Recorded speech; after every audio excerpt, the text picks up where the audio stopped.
ஆசீர்வாத தீர்க்கதரிசன ஊழியங்கள் வழங்கும் உங்கள் ஆசீர்வாத நேரம்.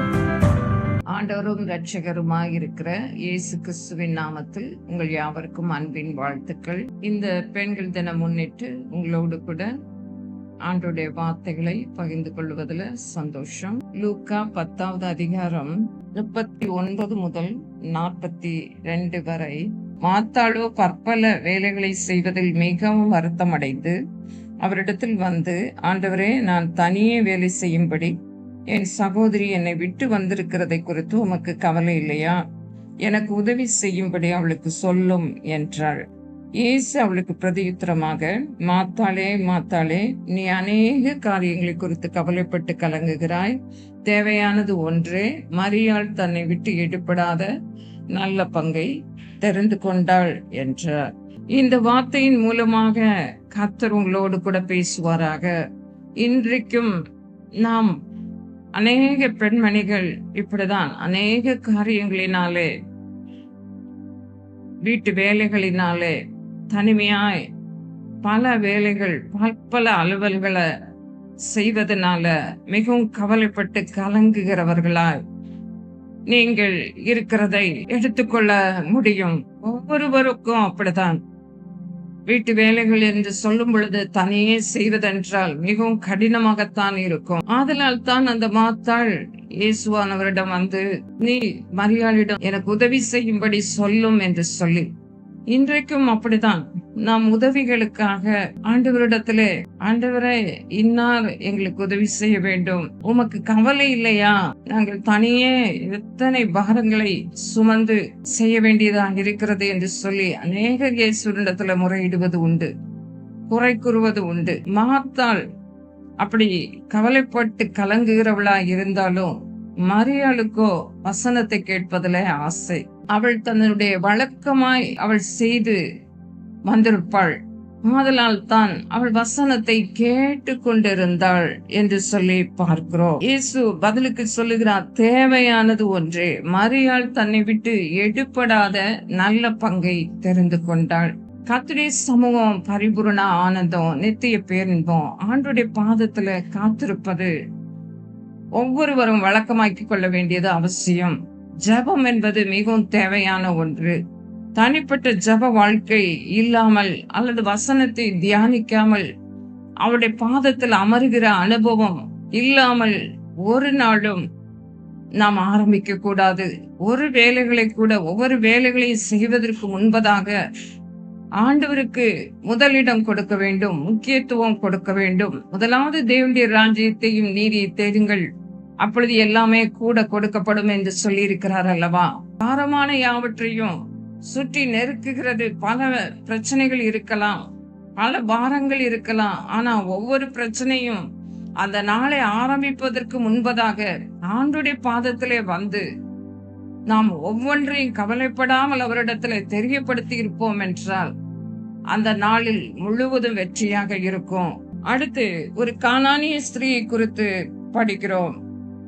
கானானிய ஸ்திரீனுடைய அவளுடைய விசுவாசத்தை குறித்து பார்க்கிறோம். இயேசு கிறிஸ்து பெண்மணிகளை மெச்சிக்கொள்ள விரும்புகிறார். பெண்மை என்றாலே மென்மை என்று அர்த்தம். அவர்கள் மிகவும் அன்புள்ளம் கொண்டவர்களாயிருப்பார்கள், கரிசனை கொண்டவர்களாயிருப்பார்கள், மிகவும் புத்திசாலித்தனமாயிருப்பார்கள், குணசாலியாயிருக்க வேண்டும். குணசாலித்தனமான பெண்கள் தான் விலையுயர்ந்த பெண்கள். முத்துக்களை பார்க்கலும் அவர்களுடைய விலை உயர்ந்தது. தயவு காட்டுவார்கள், கரிசனை உள்ளவர்களாயிருப்பார்கள், பிள்ளைகள் மேல, தன்னுடைய குடும்பத்தினர் மேல அன்புள்ளம் கொண்டவர்களாக இருப்பார்கள். தாய் பாசம், ஒரு பெண்மையினுடைய பாசம், அன்பு என்பது மிகவும் பெரிதாய் இருக்கும். ஸ்திரீகளுக்குள்ளேயே நீ மேற்பட்டவள் என்று புகழுகிறான். சௌந்தரியம் வீண், அழகு வீண். கர்த்தருக்கு பயப்படுகிற ஸ்திரீயே புகழப்படுவாள் என்று வேத வசனம் இருக்கிறது. கர்த்தருக்கு பயப்படுதல் என்றால் என்ன? தீமையை வெறுப்பதே கர்த்தருக்கு பயப்படும் பயம். கர்த்தருக்கு பயப்படுதல் ஞானத்திற்கு ஆரம்பமாயிருக்கிறது. கர்த்தருக்கு பயப்படுகிறவர்கள் தீமை விட்டு விலகுவார்கள். அவர்களை தீமை அணுகவே முடியாது. ஆதலால் கர்த்தருக்கு பயப்படுகிற ஸ்திரீ கர்த்தரால் புகழப்படுகிற ஒரு இடத்துல காணப்பட முடியும், அந்த ஸ்தானத்திலே காணப்பட முடியும்.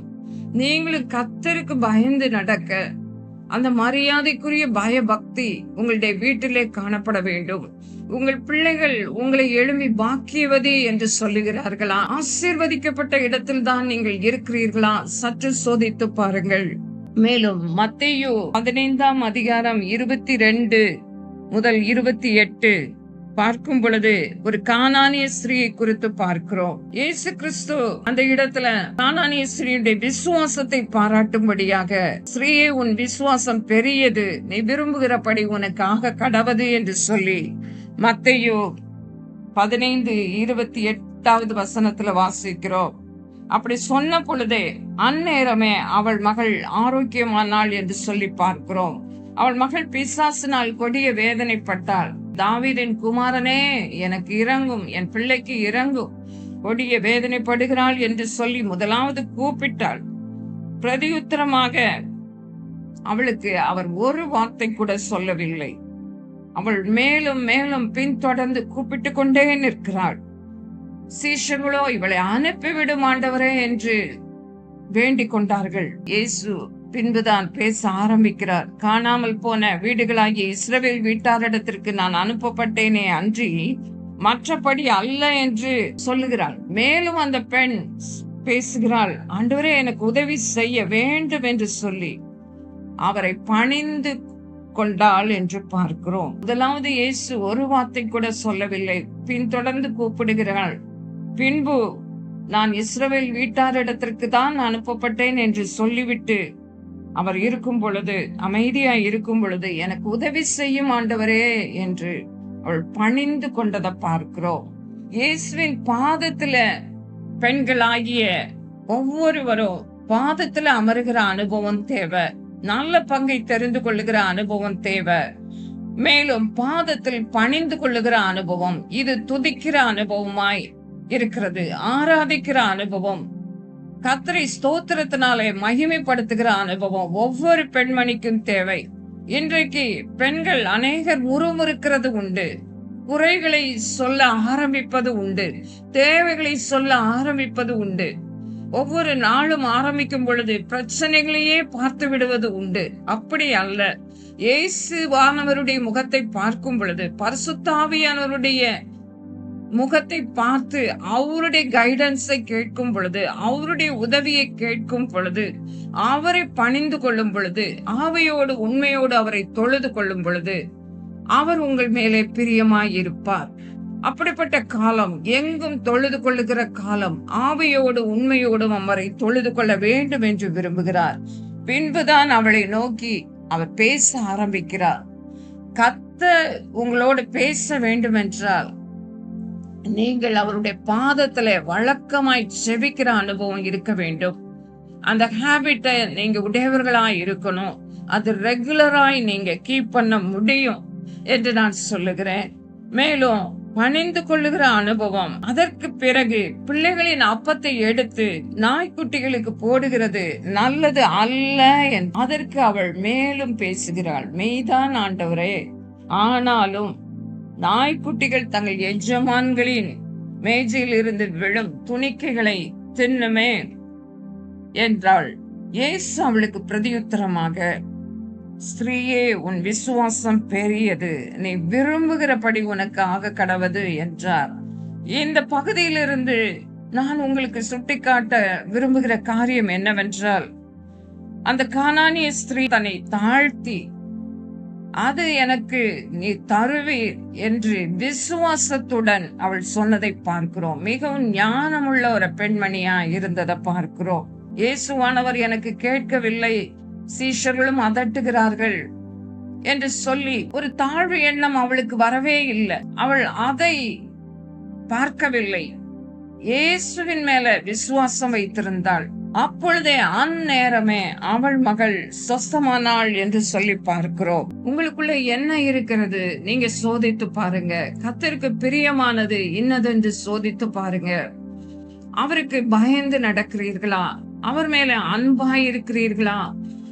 அவரை பணிந்து கொள்கிற அனுபவம் உங்களுக்கு உண்டா இருக்கிறதா என்று சொல்லி ஆண்டவர் ஆசையோடு உங்களிடத்துல அன்பாய் கேட்கிறார். நீங்கள் ஒவ்வொருவரும் சிந்தித்து செயல்படும்படியாய் கத்த விரும்புகிறார். மேலும் காணிக்கை பெட்டியிலே எல்லாரை பார்க்கலும் அதிகமாய் போட்ட ஒரு பெண்ணை இயேசுவானவர் பாராட்டுகிறார். மற்ற ஐஸ்வர்யவான்கள் எல்லாம் காணிக்கை பெட்டியிலே போட்டார்கள். ஆனால் ஒரு விதவை போட்டதோ தன் ஜீவனத்துக்கு உண்டாயிருந்ததெல்லாம் போட்டுவிட்டாள். தன் ஜீவனத்துக்கு உண்டாயிருந்த அந்த 2 காசை போட்டாள் என்று சொல்லி பார்க்கிறோம். அவ அந்த காரியத்தை சொல்லும் பொழுது மற்ற எல்லாரை பார்க்கிலும் இவள் மிகவும் அதிகமாய் போட்டாள் என்று மெய்யாகவே உங்களுக்கு சொல்லுகிறேன். பரிபூரணத்தில் இருந்து மற்றவர்கள் போட்டார்கள், ஆனால் இவளோ தன் ஜீவனத்துக்கு உண்டாயிருந்ததெல்லாம் தன் வறுமையிலிருந்து எடுத்து போட்டுவிட்டாள் என்று சொல்லுகிறார். அதனாலதான் மிகவும் அதிகமாய் போட்டாள். மனப்பூர்வமாய், சந்தோஷமாய், மிகவும் ஆசையாய், விசனத்தோடு அல்ல, கர்த்தருக்கு கொடுப்பது தனக்கு உண்டாயிருந்ததெல்லாம் அவள் போட்டுவிட்டாள். மிகுதியிலிருந்து கொடுப்பது லகுவாய் இருக்கலாம், ஆனால் இல்லாததிலிருந்து, கஷ்டத்தின் நடுவிலிருந்து கர்த்தருக்கு கொடுத்ததை கர்த்தர் பாராட்டினார். பெத்தானியாவில அந்த பரிசேயன் வீட்டில இயேசு பந்தி இருக்கும் பொழுது பாவியான ஸ்திரீ வந்து அவள் கையில பரிமள தைல நிறைந்த பரணியை கொண்டு வந்து அவருடைய பாதங்களை தன் கண்ணீரால் நனைத்தாள், தன் தலைமயிரினால் துடைத்தாள், அவருடைய பாதங்களை முத்தம் செய்தாள், பரிமள தைலத்தை பூசினாள் என்று சொல்லி பார்க்கிறோம். வீட்டிற்கு அழைத்திருந்த பரிசேயன் அதையெல்லாம் கண்டபோது இவர் தீர்க்கதரிசியா இருந்தால் தம்மை தொடுகிற ஸ்திரீ இன்னாள் என்றும் அறிந்திருப்பார், இவள் பாவியா இருக்கிறாளே என்று சொல்லி தனக்குள்ளே சொல்லி கொண்டான். ஆதலால் அவர் உடனே சொல்லுகிறார், நான் உனக்கு சொல்லுகிறேன், இவள் செய்த அநேக பாவங்கள் மன்னிக்கப்பட்டது, இவள் மிகவும் அன்பு கூர்ந்தாளே. யாருக்கு கொஞ்சம் மன்னிக்கப்படுகிறதோ அவன் கொஞ்சமாய் அன்பு கூறுவான் என்று சொல்லி, மகளே, உன் பாவங்களை நான் மன்னித்து விட்டேன், உன் விசுவாசம் உன்னை ரட்சித்தது, நீ சமாதானத்தோட போ என்று சொல்லி அவர் அனுப்புகிறார். அந்த மகள் விசுவாசத்தோடு கூட வந்து இயேசுவின் பாதத்தருகே வந்து அழுதாள், அந்த பரிமள தைலத்தை பூசினாள் என்று சொல்லி பார்க்கிறோம். தன் தலைமயிரினால் துடைத்தாள், அவருடைய சிரசின் மேலே ஊற்றினாள் என்று சொல்லி பார்க்கிறோம். சீஷர்கள் எல்லாம் பார்த்து சொல்லுகிறாங்க, இது வீண் செலவு, இந்த தைலத்தை உயர்ந்த விலைக்கு விற்று தரித்திரருக்கு கொடுக்கலாம் என்று சொல்லி அவங்க சொல்றாங்க. ஆனாலும் அவள் அதை பொருட்படுத்தவே இல்லை. ஆனா இயேசுதான் பதில் சொல்லுகிறார், நீங்கள் ஏன் அவளை தொந்தரவு படுத்துகிறீர்கள்? அவள் என்னிடத்தில் நற்கிரியை செய்திருக்கிறாள். தரித்திரர் எப்போதும் உங்களிடத்தில் இருக்கிறார்கள், நானோ எப்போதும் உங்களிடத்தில் இருக்க மாட்டேன்.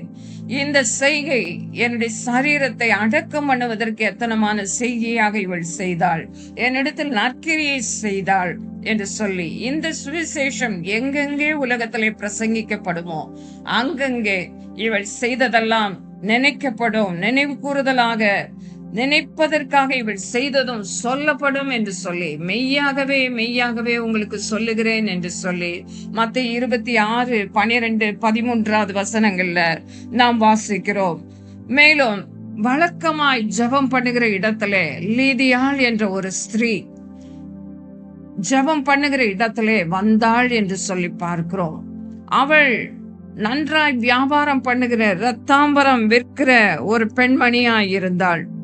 பவுல் வழக்கமா இந்த இடத்திலே கூடி வந்து ஜெபம் பண்ணுகிறது அவள் கண்டிருந்தபடினாலே அந்த இடத்திலே வந்து வசனத்தை ஆவலாய் கேட்டுக்கொண்டிருந்தாள் என்று சொல்லி பார்க்கிறோம்.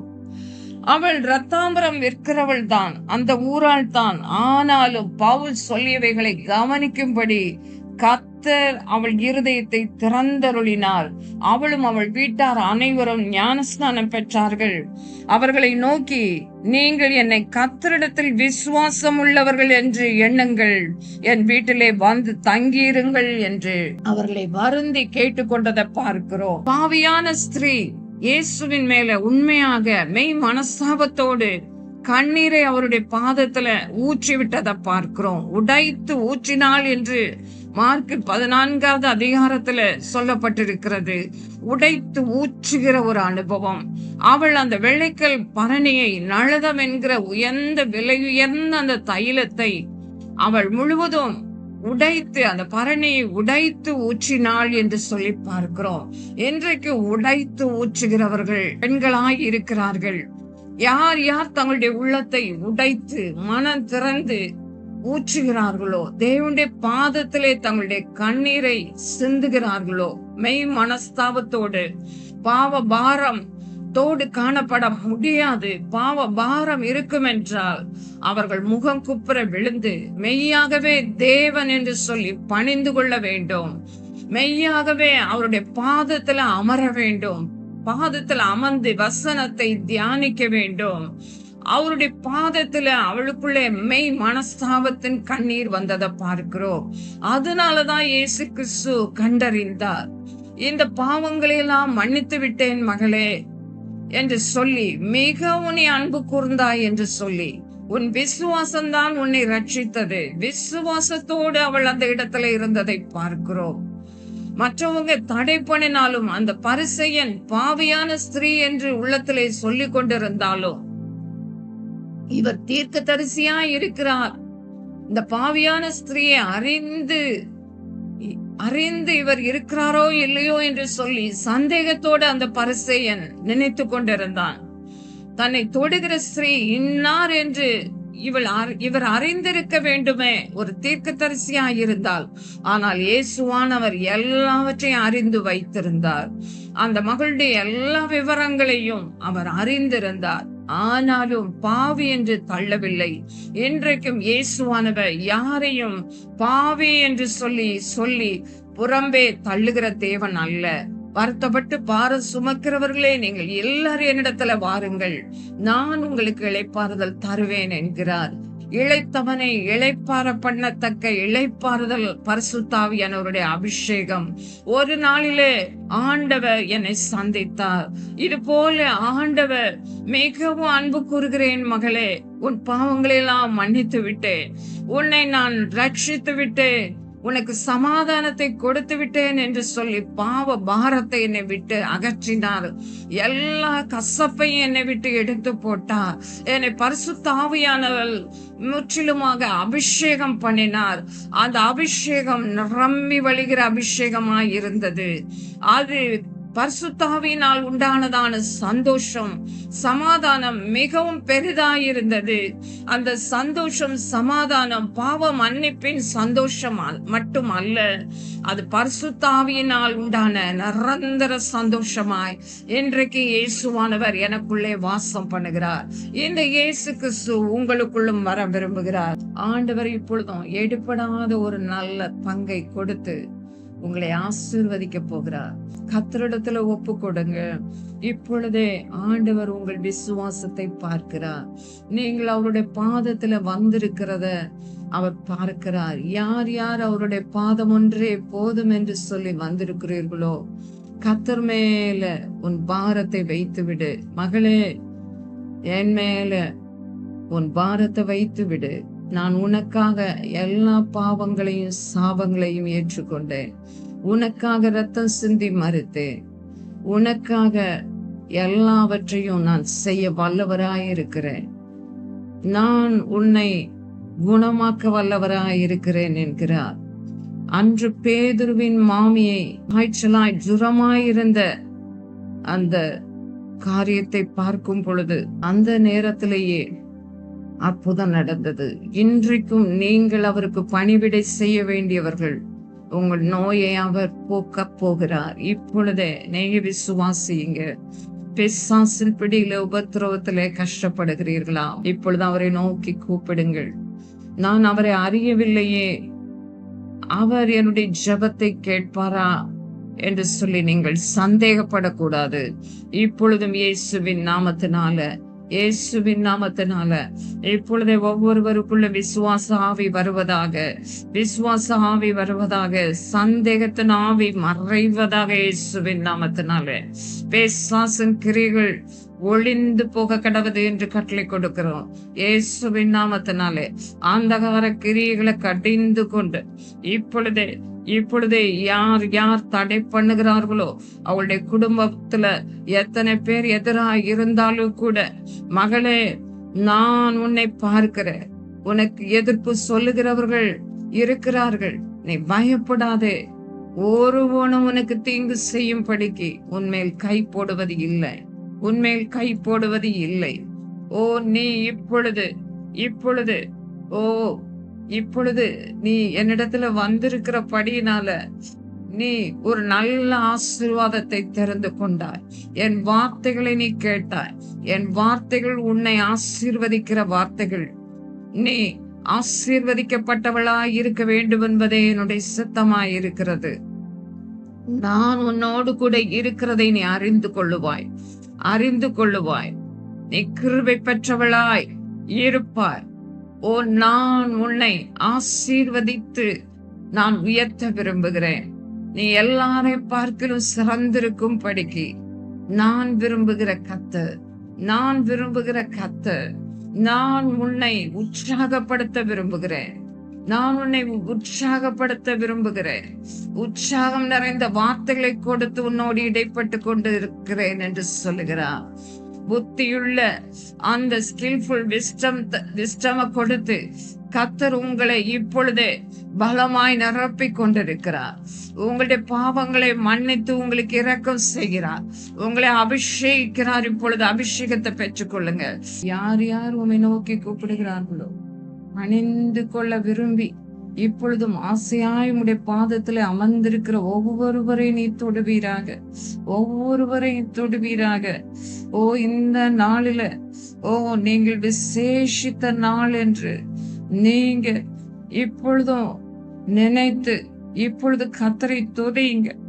இந்த நாளை விசேஷித்துக் கொள்ளுங்கள், விசேஷித்துக் கொள்ளுங்கள்.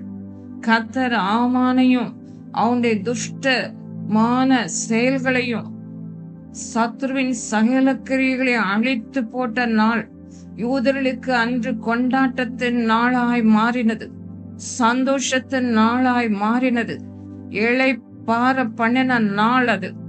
இப்பொழுதும் உங்களுக்கு இது ஒரு கொண்டாட்டத்தின் நாளாய் இருப்பதாக, இது ஒரு மன மகிழ்ச்சியின் நாளாய் இருக்கிறது. இந்த நாளிலும் கூட பாவம் மன்னிக்கப்பட்டவர்களாக, இயேசு கிறிஸ்துவின் இரத்தத்தினாலே நீங்கள் கழுவப்பட்டவர்களாக கர்த்தர் உங்களை தம்முடைய வார்த்தையின் மூலம் தொட்டு கொண்டிருக்கிறார். கர்த்தர் வார்த்தையை அனுப்பி உங்களை குணமாக்கி கொண்டிருக்கிறார். உங்கள் அக்கிரமங்களை எல்லாம் மன்னிக்கிறேன், உங்கள் நோய்களை எல்லாம் நான் குணமாக்குகிறேன் என்று சொல்லி உங்கள் பிராணனை அழிவுக்கு விலக்குகிறார்.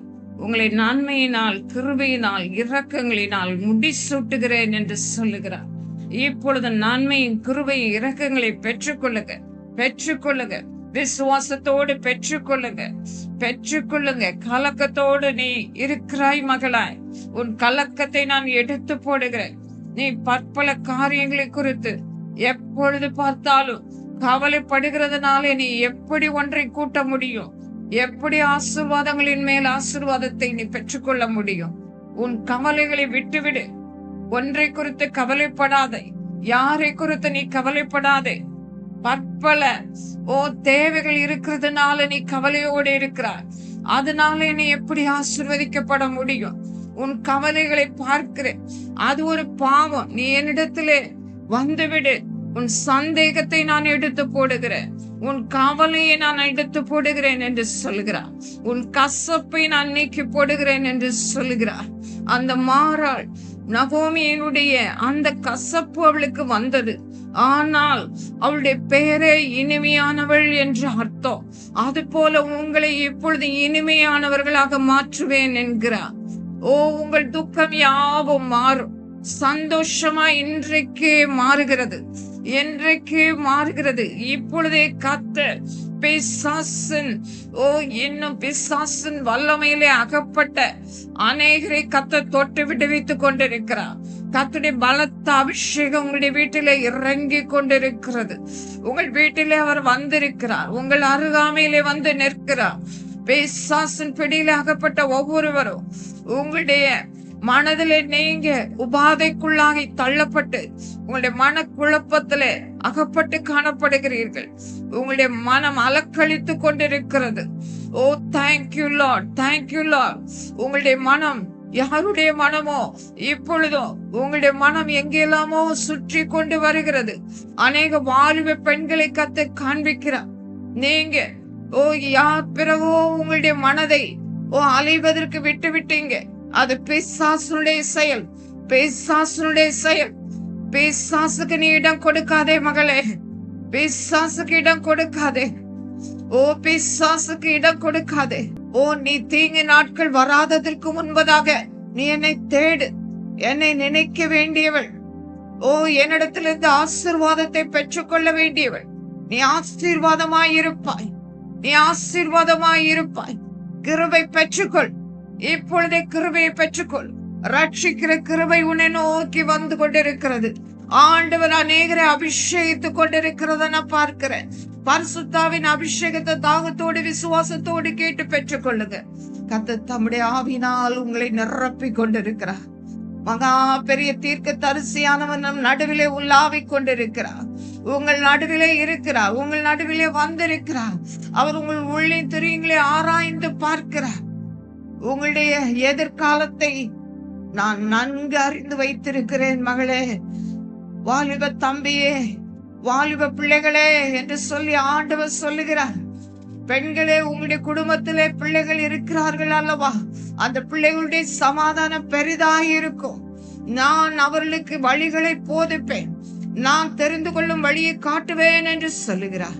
அன்புள்ள இயேசுவே, இந்த வேளையில ஆண்டவரே ஒவ்வொருவரோடும் திருவிழம் பற்றினதுக்காக நன்றி அப்பா. உமக்கு நன்றி, உமக்கு நன்றி ராஜா, உமக்கு நன்றி. வார்த்தைகள் மூலமாக நீ ஒவ்வொருவரையும் தொட்டி விடுவித்தி சுகப்படுத்தினி. பிசாசின் வல்லமையில் அகப்பட்ட ஒவ்வொருவரை நீ குணமாக்கினதற்காக ஸ்தோத்திரம். என்னென்ன நோயின் பிடியில, என்னென்ன வேதனையில இருந்த ஆண்டவரை ஒவ்வொருவரையும் வேதனையிலிருந்து நீ நீக்கப்பட்டாய். உன் வேதனை நீங்கி நீ சுகமாயிரு மகளே என்று சொல்லுகிறார்.